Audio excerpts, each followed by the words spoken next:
Good morning students.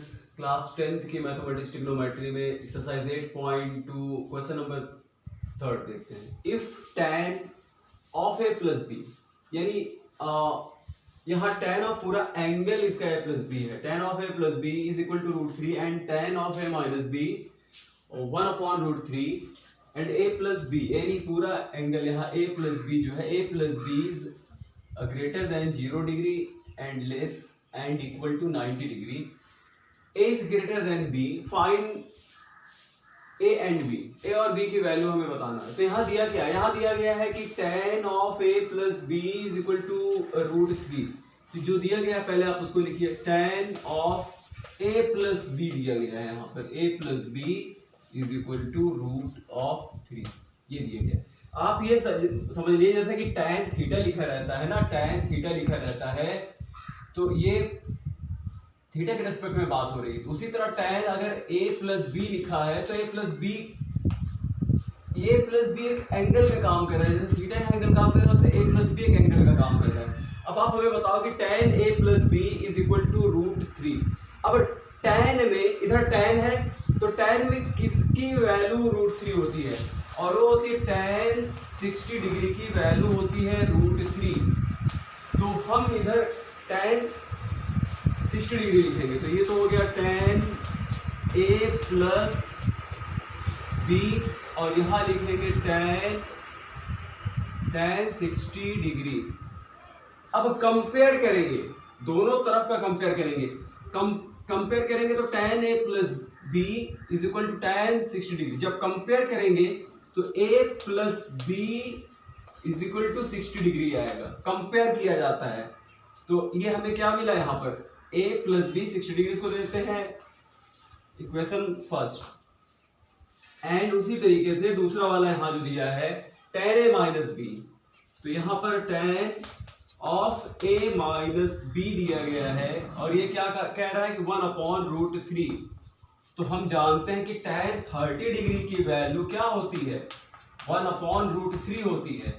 तो 1/√3 इधर देखिए tan of a minus B है तो इधर हम लिख सकते हैं tan a माइनस बी। तो हम इधर लिखेंगे इस साइड में tan 30 डिग्री। tan में ही लिखेंगे क्योंकि tan इधर है तो tan इधर, ताकि हम कंपेयर कर सके। अब tan of a minus B, यहाँ tan ऑफ 30 डिग्री, यानी tan a माइनस बी है, tan है और एंगल है, यहाँ tan है यहाँ एंगल है। तो जब कंपेयर करेंगे तो यहाँ आएगा a minus B is equal to 30 degree. Compare करते हैं दोनों साइड में। अब ये a माइनस बी हो गया, ये इक्वेशन नंबर ये हो गया सेकंड। अब हमें a और v की वैल्यू बताना है। तो a और v की वैल्यू बताना है तो अब हम क्या करेंगे, इसको सॉल्व कर देते हैं। a प्लस बी और a माइनस बी को सॉल्व करेंगे, यानी एक बार एडिंग कर देंगे और एक बार सब्ट्रैक्ट कर देंगे तो इसे वैल्यू निकल आएगी। अब आप यहां तक कॉपी कीजिए, उसके बाद हम उधर रिवर्स करके आपको बताते हैं।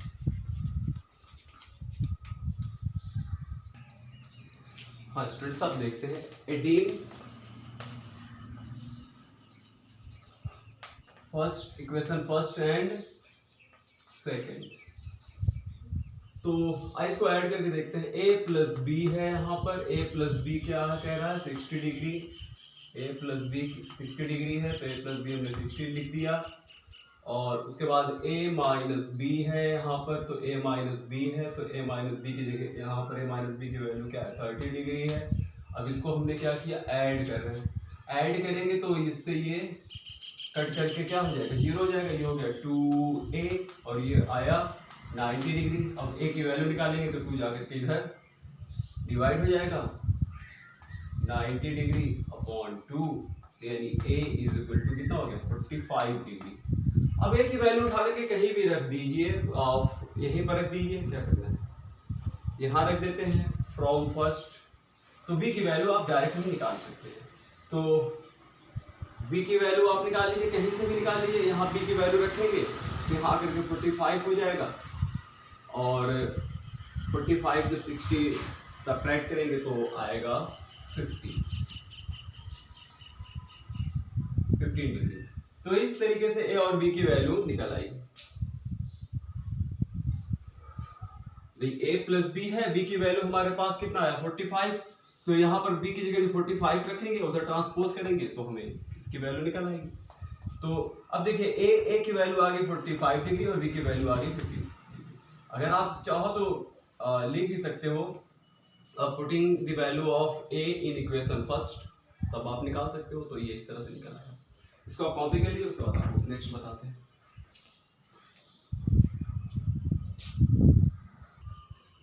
हाँ स्टूडेंट्स देखते हैं 4 में कह रहा है कि state whether the following are true or false, justify your answer। इसमें हमें यहाँ दिया हुआ है sine of a plus B sine a cos b है। ये हमें बताना है कि क्या ये ट्रू है कि फॉल्स है। तो ट्रू और फॉल्स बताने के लिए यहाँ पर एंगल a भी कुछ है और एंगल b भी कुछ है।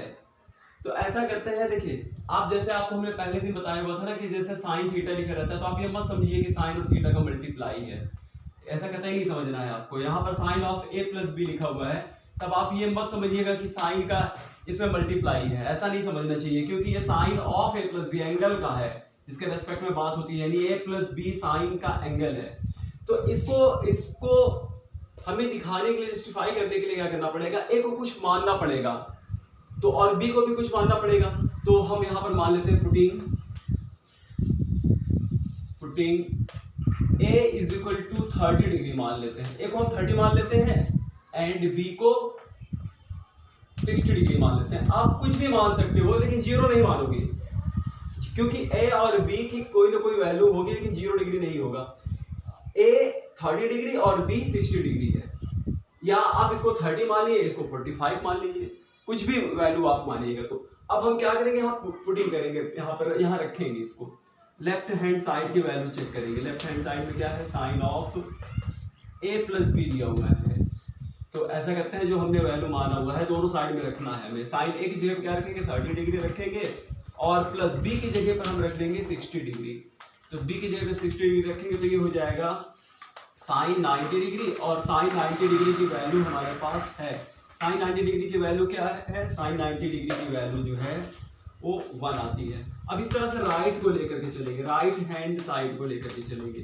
अब राइट हैंड साइड में देखेंगे तो साइन a है, साइन a और यहाँ प्लस साइन b है, तो साइन a साइन b। अब देखिए साइन a की जगह पर हमें क्या रखना है, साइन a 30 डिग्री रखना है, और प्लस साइन b की जगह पर यहाँ 60 डिग्री रखना है।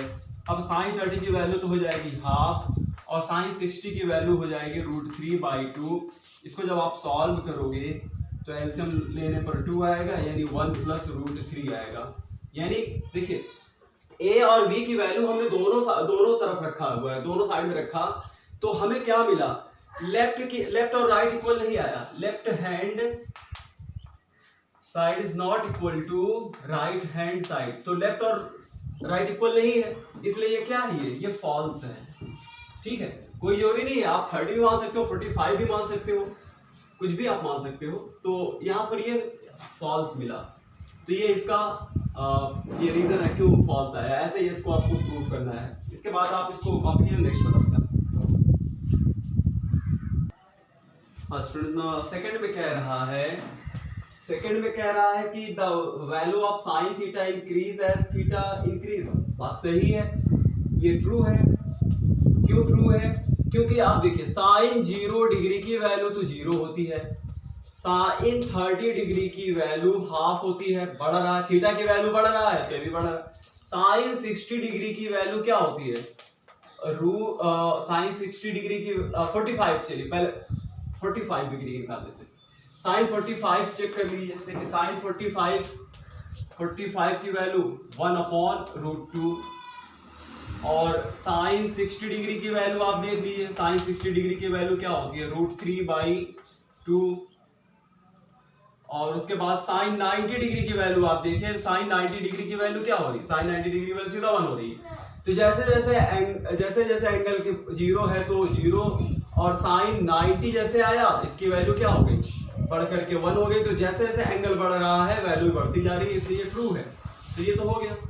उसके बाद कहा है the value of cos theta increase as theta increase, लेकिन cos 0 डिग्री के लिए क्या होता है, cos 0 डिग्री के लिए तो 1 होता है, और cos 90 पर क्या होता है, cos 90 डिग्री पर तो वैल्यू 0 आ जाती है, लेकिन जब यहाँ पर थीटा एंगल बढ़ रहा है तो डिक्रीज हो रहा है। तो यहाँ क्या कह रहा था, value of cos theta increase as theta is increase. ये तो फॉल्स है भाई, ये क्या है, ये फॉल्स है, क्योंकि थीटा की वैल्यू cos 0 डिग्री पर 1 होता है, cos 90 पर 0 हो जाता है, ये घटता जाता है, ये घटता जाएगा और साइन वाला बढ़ता जाता है। आप टेबल से ही देख सकते हो। उसके बाद कहा है नंबर, ये तो हो गया सेकंड, ये हो गया थर्ड, और आइए फोर्थ में देखते हैं। फोर्थ में कहा है कि फोर्थ में बोला है कि sine theta is equal to cos theta. क्या ये सभी के लिए इक्वल है? ऐसा तो नहीं है, क्योंकि साइन थीटा और कॉस थीटा ये सब किसके लिए इक्वल होता है? हमने बताया ना कि 45 डिग्री एक ऐसा एंगल है जहां पर साइन और कॉस की वैल्यू इक्वल आती है, क्योंकि साइन 45 डिग्री पर की वैल्यू 1/√2 आएगी और कॉस 45 डिग्री की भी वैल्यू क्या आएगी, 1/√2 आएगी। ये तो बात सही है साइन 45 डिग्री के लिए। लेकिन अगर अब बात करते हैं इसकी, यहाँ पर अब साइन 30 डिग्री की बात कर ली है। साइन 30 डिग्री की वैल्यू क्या आती है? साइन 30 डिग्री की वैल्यू तो हाफ आती है, और cos 30 डिग्री की वैल्यू क्या आती है? cos 30 डिग्री की वैल्यू तो √3/2 होती है। सबके लिए इक्वल नहीं है, ओनली 45 डिग्री के लिए इक्वल है। तो यहाँ पर क्या कह रहा है? कह रहा है कि sine theta is equal to cos theta for all values of theta. तो ये भी फॉल्स है, सबके लिए नहीं है, केवल 45 डिग्री के लिए ही है। उसके बाद कॉट ए, देखते हैं नंबर 5 पे देखते हैं। यहाँ क्या कह रहा है? Cot A is not defined for A is 0 degree. Cot A दिया हुआ है, कॉट ए, और कहा है कि ए क्या ए 0 डिग्री है। तो अगर आप कॉट यहाँ पर 0 डिग्री रख दो तो कि इसकी वैल्यू क्या होगी? अगर tan 0 की वैल्यू आपको याद है, हमने बताया ना कि साइन कॉस और tan को याद कर लीजिए। tan 0 डिग्री की जो वैल्यू होती है, tan 0 डिग्री की वैल्यू वो तो 0 होती है, और कॉट 0 डिग्री के लिए 0 का उल्टा करेंगे, 0 का उल्टा नॉट डिफाइन आता है। तो कॉट 0 डिग्री की वैल्यू क्या होगी? इन्फिनिटी। बात सही है, ये कह रहा है कि cot A is not defined for A equal to 0 degree. बात सही है, ट्रू है ये, ठीक। तो आप यहां तक, ये आपका एक्सरसाइज 8.2 खत्म हो गया, और अब नेक्स्ट देखते हैं। इसके बाद यहां तक आप कॉपी कर लीजिए, अच्छे समझ लीजिए इसको। Thank you.